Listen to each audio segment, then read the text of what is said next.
जय Hind all of you. आप सभी लोगों का क्यूब क्लासेस के यूट्यूब चैनल में एक बार फिर से स्वागत है। तो आप सब लोगों के लिए रिडॉक्स का अगला एपिसोड रेडी है। जैसे कि आज के संडे के दिन में ऑलरेडी आपको स्ट्रक्चर ऑफ एटम के एनसीईआरटी एक्सरसाइजेस मिल चुके हैं, तो अब रिडॉक्स में भी संडे के दिन के लिए थोड़ा बहुत होमवर्क जैसा हिस्सा तो बनता है।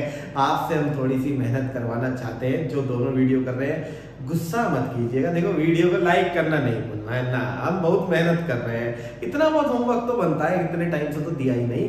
तो आइए थोड़े से होमवर्क पे आपको आज परेशान करेंगे, लेकिन उससे पहले होमवर्क किस चीज पे जाना है ये देखते हैं। आप लोगों को रिडॉक्स के अंदर बैलेंसिंग सीखनी है। बैलेंसिंग में आप लोगों को ऑक्सीडेशन रिडक्शन मेथड है जो आज की क्लास में मैं सिखाऊंगा। बेसिकली रिएक्शन की बैलेंसिंग में दो मेथड्स हैं हमारे कोर्स में, एक शॉर्ट मेथड एक लॉन्ग मेथड। आपको सर शॉर्ट ही सिखा दो, नहीं बेटा क्वेश्चन में आपको बता के चलेंगे कौन से मेथड से करना है। ये हमारे हाथ में नहीं है ना, तो इसलिए हमें दोनों ही मेथड सीखने हैं। लेकिन पहले शॉर्ट मेथड सिखा रहा हूं, फिर लॉन्ग करेंगे। और दोनों में ऐसा नहीं है कि आपको बहुत ज्यादा मेहनत अलग से करनी है, नहीं, कॉन्सेप्ट सेम है। बस शॉर्ट मेथड में रिएक्शन की बैलेंसिंग एक स्टेप में या दो स्टेप में खत्म हो जाती है, और लॉन्ग मेथड में हर चीज अलग स्टेप में दिखाई जाती है। घूम फिर के रूल्स वही हैं जो फॉलो होंगे, जो आपके सामने लिख के भी दिए गए हैं, और ये रूल्स में एग्जाम्पल के साथ समझाऊंगा। तो सारे के सारे बहुत तसल्ली से गौर करना। जिसमें रिएक्शन जो हम यहाँ रिडॉक्स की पढ़ रहे हैं वो दो मीडियम में चलेगी, एक तो एसिडिक और एक बेसिक। वो क्वेश्चन में बताएंगे कि वो रिएक्शन किस मीडियम में कराई जाती है। जैसे इस वक्त इस रिएक्शन को हमें बैलेंस करना और ये एसिडिक मीडियम में होनी है, तो मीडियम डिफाइन किया जाएगा और उस मीडियम के हिसाब से भी रूल्स में हल्का फुल्का परिवर्तन है। तो अब यहाँ पे हम परिवर्तन को छोड़ के पहले थोड़ा सा अनुशासन पे चलते हैं। तो सर बताइए जरा आप कैसे हमें इस रिएक्शन को बैलेंस करना है, अनुशासित करना है, कैसे इसे ठिकाने पे लगाना है। आइए तो थोड़ा सा हम यहाँ पे रिएक्शन को ठिकाने पे लगाने पे गौर करें। आप लोगों को सबसे पहले रिएक्शन के अंदर दो मेन एलिमेंट्स ढूंढने हैं। रिएक्शन में दो मेन एलिमेंट्स जब आप ढूंढोगे तो आपको ध्यान रखना है कि वो दो मेन एलिमेंट ऑक्सीजन और हाइड्रोजन से डिफरेंट होंगे। जैसे इस समय इस रिएक्शन में क्रोमियम एंड सल्फर है, ये दोनों एलिमेंट्स हमारे मेन एलिमेंट्स हैं, जिसमें से एक का तो होगा ऑक्सीडेशन, हाँ सर, और दूसरे का क्या करना है सर, रिडक्शन करना है। कैसी बकवास बात कर रहे हो, नेचुरल सी बात है, कॉमन सेंस है। तो आप सब लोगों की कॉमन सेंस ठीक कह रही है, एक पे ऑक्सीडेशन करोगे दूसरे पे रिडक्शन करोगे। लेकिन ये ऑक्सीडेशन रिडक्शन करते हुए आप कह रहे हो सर ऑक्सीजन हाइड्रोजन क्यों नहीं ले रहे। नॉर्मली ऑक्सीजन हाइड्रोजन के चार्जेस में चेंजेस नहीं आते हैं, तो वो मेन एलिमेंट की तरह बिहेव नहीं करते, वो फिक्स चार्जेस में चलते हैं। लेकिन अगर कभी ऐसा हो कि रिएक्शन में एक ही एलिमेंट ऑक्सीजन हाइड्रोजन से डिफरेंट दे रखा है, जिसे मेन आपने ले लिया, और दूसरा एलिमेंट O और H में से एक ही चुनना पड़ जाए, अब क्या होगा, ऑक्सीजन मेन होगा, H से ज्यादा इज्जतदार एलिमेंट है, समझे।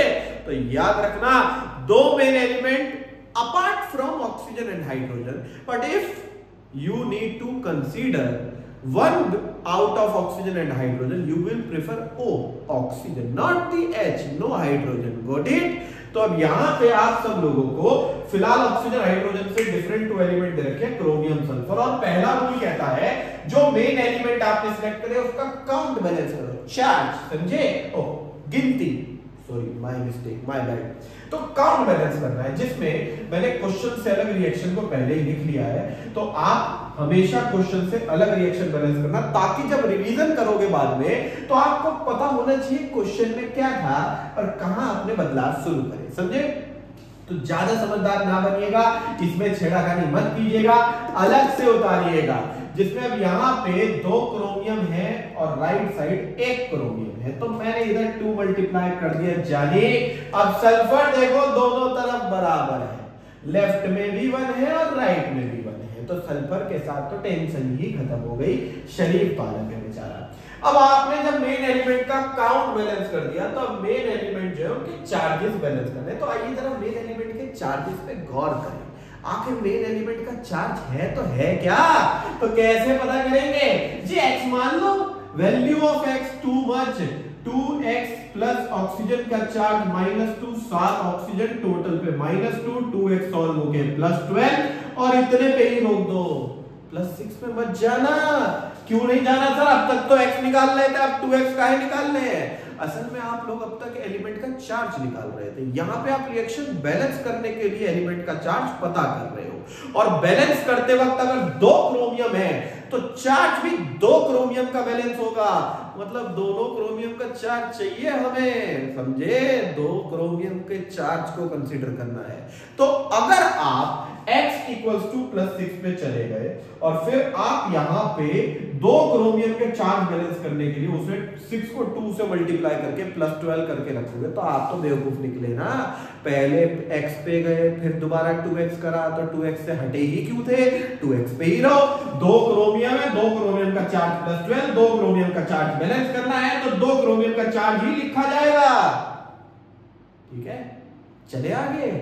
H2S पे आओ, हाइड्रोजन का चार्ज बेचारे का +1, 2 हाइड्रोजन, सल्फर का X, टोटल पे 0, X की वैल्यू -2, तो इधर सल्फर का -2, एक सल्फर है तो एक का ही तो चार्ज रखेंगे।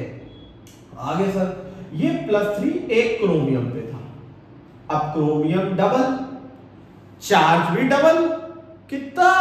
अरे +6। ओहो, और फिर आगे सल्फर अकेला है, बिना किसी से जुड़े हुए, बिना किसी चार्ज के, तो 0 हो गया। अब 12 से 6 में हम देख सकते हैं क्रोमियम का चार्ज 6 यूनिट से घट गया, और सल्फर का -2 से 0 में 2 यूनिट से बढ़ गया। तो हमें यहां पे जब ये कहा गया कि आप मेन एलिमेंट का काउंट बैलेंस करने के बाद चार्ज बैलेंस करोगे, तो उसका कभी भी ये मतलब मत निकालना कि लेफ्ट में क्रोमियम +12 है तो राइट में भी +12 चाहिए ना, कतई नहीं भाई। रिडॉक्स है, रिडक्शन मतलब चार्ज का कम होना, ऑक्सीडेशन मतलब चार्ज का बढ़ना, तो चार्ज तो बदलेगा। तो चार्ज बराबर करने का मतलब ये नहीं कि लेफ्ट और राइट बराबर कर दो, नहीं। चार्ज बराबर करने का मतलब ये होता है कि अगर एक रिएक्शन में एक एलिमेंट ने 6 इलेक्ट्रॉन गेन करे हैं, तो कोई 6 लूज तो करे, वरना कहां से है फालतू इलेक्ट्रॉन? तो इसका मतलब चार्ज बैलेंस करने का मतलब ये नहीं है कि एलिमेंट का चार्ज दोनों तरफ सेम करना है, नहीं। एक मेन एलिमेंट के चार्ज के डिफरेंस को दूसरे मेन एलिमेंट के चार्ज के डिफरेंस के इक्वल करना है। इलेक्ट्रॉन का बदलाव बराबर हो, जितने इलेक्ट्रॉन आए हैं उतने ही जाने चाहिए, समझे? तो इसका मतलब अगर 6 इलेक्ट्रॉन गेन हुए हैं तो 6 लूज होने चाहिए। उसके लिए इस इक्वेशन को 3 गुना कर दो।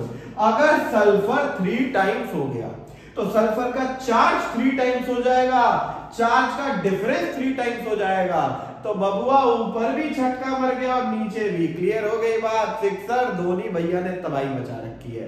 तो यहां पे ऊपर भी 6 इलेक्ट्रॉन का बदलाव, नीचे भी 6 इलेक्ट्रॉन का बदलाव। तो हमने चार्ज बैलेंस करने के लिए सल्फर वाली इक्वेशन को 3 टाइम्स कर दिया, और राइट साइड भी सल्फर वाली इक्वेशन को 3 टाइम्स कर दिया, और ये हमारी टेंशन सॉल्व। अब इसके बाद आप सब लोगों को आगे देखो क्या करना है। आगे आप लोगों को यहां पे इस पूरी की पूरी रिएक्शन के अंदर ऑक्सीजन और हाइड्रोजन की गिनती बैलेंस करनी है। मेन एलिमेंट का काउंट हो गया, मेन एलिमेंट का चार्ज हो गया, ऑक्सीजन और हाइड्रोजन बैलेंस करोगे। और यहां पे एसिडिक मीडियम का जिक्र हुआ है, तो जिधर ऑक्सीजन कम है पानी घेर देना, और जिधर हाइड्रोजन कम है H+ घेर देना। तो आप सबसे पहले ऑक्सीजन जिधर कम है, पहला स्टेप ऑक्सीजन है, हाइड्रोजन मत करना। पहले लेफ्ट में 7, राइट में 0, राइट में 7 ऑक्सीजन की कमी, तो राइट में 7 वाटर। ओके, आगे चले। राइट में 14 हाइड्रोजन है, 14, 7 × 2 14, तो लेफ्ट में 6 हाइड्रोजन है, 3 × 2 6। अब 14 में से 6 माइनस कर दो, तो इधर 8 हाइड्रोजन की कमी है, 8H+ घेर दो। आपकी रिएक्शन संपूर्णतः बैलेंस हो गई है। गौर करो, हाइड्रोजन 8 और 6 14, इधर भी 14, क्रोमियम 2 7O 3 सल्फर, चार्ज देख लो, +8 पूरे पे -2, इस पे 0, तो +8 और -2 +6 लेफ्ट साइड। राइट साइड भी +6, उधर तो 0 है, तो लेफ्ट में भी +6, राइट में भी +6। Total balance, total, got it? अब यहाँ पे चार्ज बैलेंस हो गया है, तो आप यहाँ पे इस रिएक्शन को पूरी तरीके से जैसे मैंने समझाया है अच्छे से नोट कीजिएगा। फिलहाल बेसिक मीडियम पे चलते हैं। बेसिक मीडियम भी पूरी तरह उधेड़ देते हैं, तो हम इसके ऊपर आपको बहुत सारा क्वेश्चन देंगे, आप प्रैक्टिस कीजिएगा। और देखिए लाइक जरूर कीजिएगा कमेंट के साथ, बहुत अच्छे अच्छे, ठीक है। और शेयर करवाइए, क्या तरीका है, सब्सक्राइबर बढ़वाइए, कोई बदतमीजी कर रखी है तुम लोगों ने, मेरे साथ दिल दुखा रहे हो मेरा। सेकंड इक्वेशन यहाँ पे MnO4 minus plus H2O3 2 minus gives MnO2 plus SO4 2 minus, और ये बेसिक मीडियम है। बेसिक मीडियम में आप पहले तो क्वेश्चन से अलग रिएक्शन उतार लीजिए, और मेन एलिमेंट कितने हैं, दो, एक तो Mn और दूसरा सल्फर, जिसमें गिनती देखो Mn1 सल्फर 2, पहला काम खत्म। अब मेन एलिमेंट का चार्ज बैलेंस करना है। अब चार्ज कैसे कर सकते हैं सर, बैलेंस, चार्जेस निकालो, डिफरेंस निकालो, बराबर करो, करते हैं। Mn का चार्ज x, ऑक्सीजन का -2 × 4, टोटल पे -1, x की वैल्यू +7। इधर देख लो सल्फर का चार्ज x, 2 सल्फर, ऑक्सीजन का -2 × 3, टोटल पे -2, 2x की वैल्यू सॉल्व होके हमारे पास आ रही है +4, और +4 ही रखना, x में मत जाना। 2 सल्फर दोनों बैलेंस होंगे, दोनों की अगर ठिकाने लगानी है। इधर Mn का चार्ज x, ऑक्सीजन का -2 × 2, टोटल पे यहाँ पे 0, तो x की संख्या +4, इधर सल्फर का चार्ज x, ऑक्सीजन का -2 × 4, टोटल पे -2, x की वैल्यू +6। और एक कंपाउंड में सल्फर का चार्ज +6 है। अगर कंपाउंड 2 गुना हो गए, याद है मैंने कहा था, कल भी क्वेश्चंस कराए थे, शुरू में लिखे हुए नोट्स मत लेना। अब सल्फर 2 थे, कंपाउंड 2 थे, तो सल्फर का चार्ज भी डबल रखा जाएगा, जिसमें Mn में 7 से 4 में 3 का अंतर, सल्फर में आप गौर से देखो 4 से 12 में 8 का, तो इधर 3 और इधर 8। अब चार्ज बैलेंस होगा, मतलब दोनों ही मल्टीप्लाई करने पड़ सकते हैं। घोर कलयुग, बराबर का पंगा। अब MnO4 नेगेटिव के अंदर आपने 8 मल्टीप्लाई करा, इस वाली इक्वेशन में 3 मल्टीप्लाई करा, और इसके बाद आप लोगों ने राइट साइड भी Mn की इक्वेशन में 8 और यहां सल्फर की इक्वेशन में 3, तो 2 × 3 6 SO4 2 नेगेटिव। अब अंततः बेसिक मीडियम कहता है जिधर ऑक्सीजन ज्यादा हो वह पानी के, तो पानी में यहां पे डाल देते हैं इसे। पानी में कैसे खेल होगा, 8 × 4 32, और यहां पे H2O3 था, सॉरी, तो 3 × 3 9, तो total 41 oxygen on the left side. अब जरा राइट साइड पे गौर करो, 8 × 2 16, 6 × 4 24, 40 ऑक्सीजन है, 40 41, इधर एक फालतू है लेफ्ट में, और जिधर ऑक्सीजन फालतू हो उधर उतने पानी गिरना। अब 2 हाइड्रोजन, उधर 0, और बेसिक मीडियम कहता है हाइड्रोजन कम तो OH हिस्सेदारी पूरी करेगा, 2OH- रिएक्शन सॉल्व, एक एक एलिमेंट देख लो, एक एक चार्ज देख लो, सब कुछ बैलेंस है, कुछ भी नहीं छोड़ा, समझे। तो अब आप सब लोगों के लिए थोड़ा सा होमवर्क छोड़ेंगे हम। तो आपको हमने सारे स्टेप समझाए, इन स्टेप्स के आधार पे अब जो आप थोड़े से नन्हे मुन्ने से क्वेश्चन करेंगे उन पे गौर कीजिए, और कल हम एक एक आंसर आप लोगों को बताएंगे। फिर जो मैथ्स नहीं होगा आप उसका डाउट पूछिएगा। तो आप लोगों को Cr2O7 2 negative plus I negative, नहीं I नेगेटिव यहाँ नहीं देते, ये अगली रिएक्शन मिलेंगे, Sn2 plus give Cr3 plus plus Sn4 plus. एक रिएक्शन है आपकी Cr2O7 2 नेगेटिव प्लस, और यहाँ पे Fe2 plus give Cr3 plus plus Fe3 plus. फिर अगली इक्वेशन है MnO4 नेगेटिव प्लस, यहां पे हमारे पास है NO2 minus gives Mn2 plus plus NO3 minus. यहां पे एक इक्वेशन है MnO4 negative plus C2O4 2 minus gives Mn2 plus plus CO2। फिर एक इक्वेशन है MnO4 negative plus I negative gives MnO2 plus I2। फिर एक इक्वेशन है MnO4 negative plus Br negative gives MnO2 plus BrO3 minus. ये चारों acidic medium में करनी है और आखिरी की दोनों बेसिक मीडियम में करनी है। ये आप लोगों का होमवर्क है और आप लोगों का शॉर्ट मेथड कंप्लीट होते ही कल की क्लास में लॉन्ग मेथड भी समझा दूंगा इनके आंसर डिस्कस करते के साथ ही। अब आप थोड़ा सा अपना प्यार बरसाइए और हमें बहुत सारे सब्सक्राइबर दिलवाइए। तब तक के लिए बाय, जय हिंद ऑल ऑफ यू। कल की क्लास में अगला method with the answer homework कर लेना और गुस्सा नहीं, लाइक समझे, लाइक करो। चलो बाय।